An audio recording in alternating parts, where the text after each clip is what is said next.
The wind carried the faint smell of gun oil and dust across the open field. It was a late afternoon on the military base, the kind of day when the sun lingered stubbornly above the horizon, painting long shadows across the firing range. A line of young recruits shuffled nervously as their instructors barked orders, adjusting their helmets, checking their rifles, whispering jokes to keep the tension at bay. Among them stood a figure who didn't quite fit the picture they had drawn in their minds of a soldier. She was lean, not bulky, with sharp features that gave away little of what she was thinking. Her dark hair was tied tightly back beneath the brim of her cap, her uniform just as standard as theirs, yet somehow she seemed out of place to the group that watched her from the sidelines. Her name was Sergeant Eleanor Price, but to most of the men lined up that day, she was just the woman on the range, and from the moment she stepped forward, a ripple of suppressed laughter moved through the recruits. "Does she even know how to shoulder that rifle?" one muttered, keeping his voice low but loud enough for his friends to hear. "She's too small to handle the recoil," another chuckled. "I bet she misses the target completely," someone else added, their grins spreading as the whispers grew. Eleanor heard them. Of course she did. The range was quiet enough that every word carried, even over the occasional crack of distant practice shots. But her face betrayed nothing. She adjusted the strap on her rifle, crouched to check the bipod, and ignored the laughter as if it were nothing more than wind against her cheek. The instructor, a grizzled master sergeant with arms like steel cables, glanced toward the recruits with a look that should have silenced them instantly. But even he seemed curious. He had seen women come through the program before, and many had proven themselves, but rarely in this environment, rarely on the sniper range, where precision separated the good from the exceptional. "Targets at 500 meters, he barked. "Standard test. You'll have 3 shots to prove you belong here." The recruits nodded, their confidence still intact. Hitting targets at 500 meters wasn't easy, but they had practiced for weeks. For Eleanor, however, the whispers grew again. 500? She'll be lucky to see the target, let alone hit it. Watch her flinch on the first shot. She lay down slowly, methodically, every movement deliberate, her body aligned with the rifle as though the weapon had been made for her. She pulled the scope into place, her eyes narrowing as she adjusted the focus, her breathing slowed, steadying in a rhythm that only she seemed aware of. Around her, the recruits were restless, shifting their boots in the gravel, waiting for her to make a mistake they could seize on. The first shot cracked through the air. The round left the barrel with a thunderous sound that echoed across the field. Recruits craned their necks, squinting into the distance. The target was a faint silhouette against the horizon, nearly invisible at half a kilometer away. A long second passed, then another. The range officer lifted his binoculars. His brows rose slightly. "Bullseye," he announced simply. Silence. The whispers stopped, but only for a heartbeat. Then came the mutters again, though quieter this time. "Beginner's luck," someone said. "She just got lucky with the wind." Eleanor didn't respond. She adjusted her position, shifted her weight ever so slightly, and chambered the next round. Her cheek rested calmly against the stock, her finger poised but not tense. The second shot followed, sharper this time, almost impatient. Another pause. The target stood still in the distance, the faintest glint of metal under the sun. The instructor checked again, his voice louder now. "Bullseye." Again. A few scratched their necks or looked down at their boots. The ones who had spoken the loudest before now kept their mouths shut, unsure if they should even whisper. Eleanor remained still, almost serene, as if she hadn't just done what most of them had failed to achieve during their own training. But it was the third shot that would change everything. The instructor raised his hand, signaling her to prepare.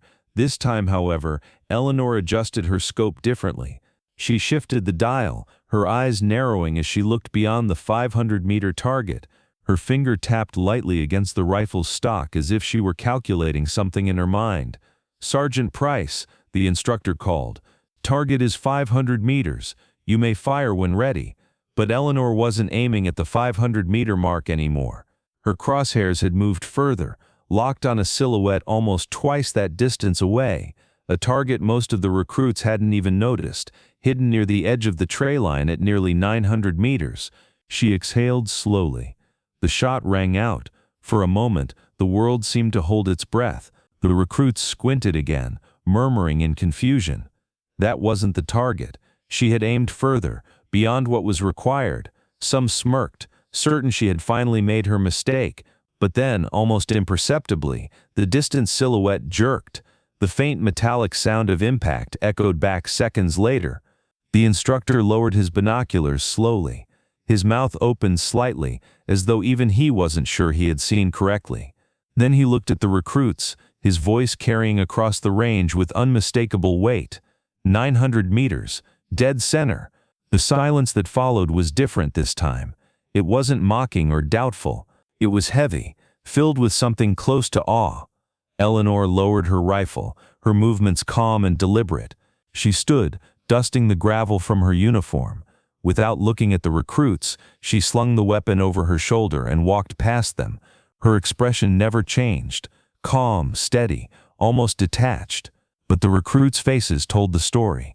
Wide eyes, slack jaws, the dawning realization that the person they had mocked was operating on a level far beyond their own.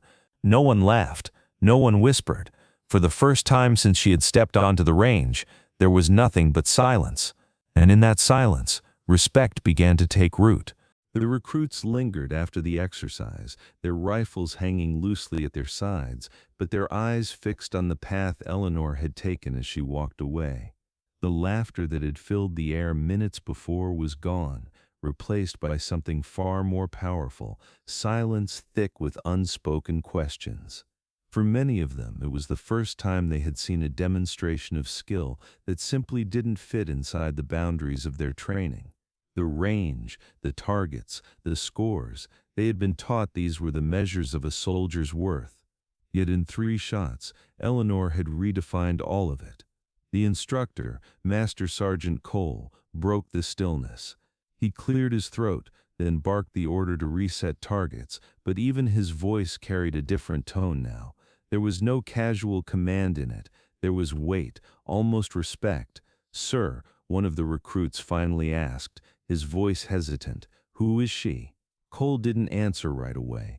He adjusted the strap of his binoculars, his weathered face unreadable. Then, quietly, he said, "She's someone who doesn't need to explain herself to you." That night, in the barracks, the whispers returned, not mocking this time, but uncertain, almost reverent. "I heard she trained with Special Forces snipers." "No, I think she served overseas." Someone said Afghanistan. "Did you see that last shot?" "No one trains like that without years in combat." Eleanor sat alone near the far corner, cleaning her rifle in silence. The room buzzed around her, voices carrying fragments of theories and stories. She didn't look up, didn't correct them. She had no interest in clarifying the truth. But one recruit, a younger man named Harris, couldn't let it go. He had been one of the loudest voices earlier, the one who laughed the hardest when she first stepped forward. Now he sat staring at her, shame tightening in his chest.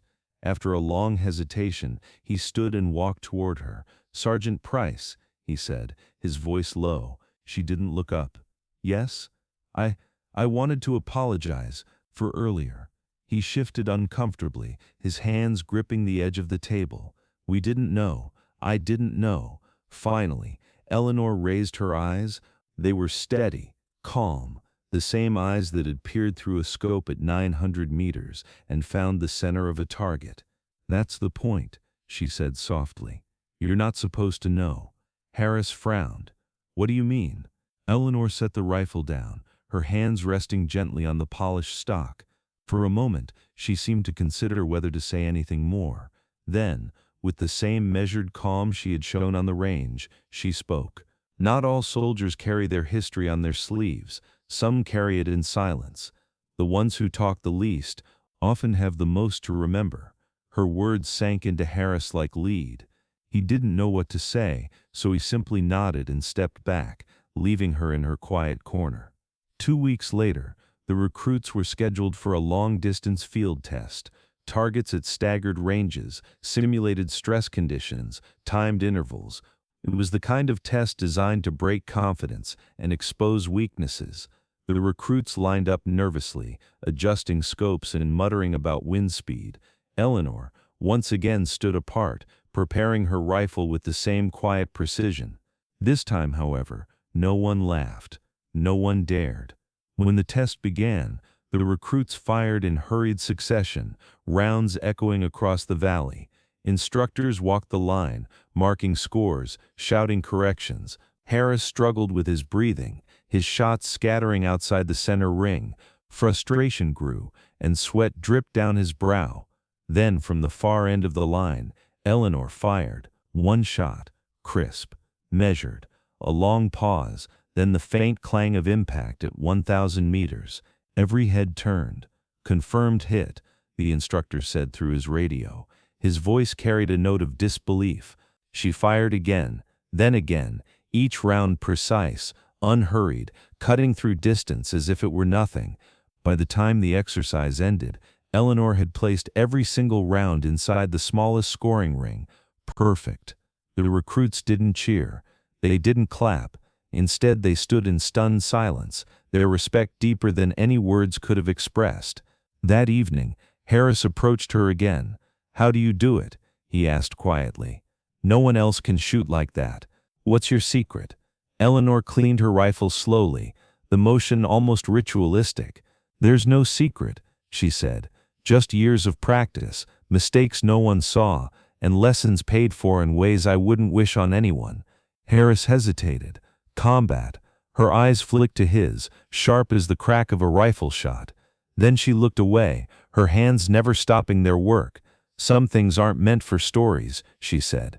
He understood, and in that silence, he realized that whatever her past held, it was carved into her skill with a rifle, each shot a reminder of things she would never speak aloud. By the end of the training cycle, no one laughed when Eleanor stepped onto the range. No one doubted when she adjusted her scope or took her time with her breathing. Instead, recruits watched her with the kind of respect reserved for legends, living proof that skill didn't need noise to be recognized. And years later, when Harris himself became an instructor, he found himself repeating her words to new recruits. Not all soldiers carry their history on their sleeves. Some carry it in silence, because sometimes the loudest lesson is taught not with words, but with a single shot that silences an entire range.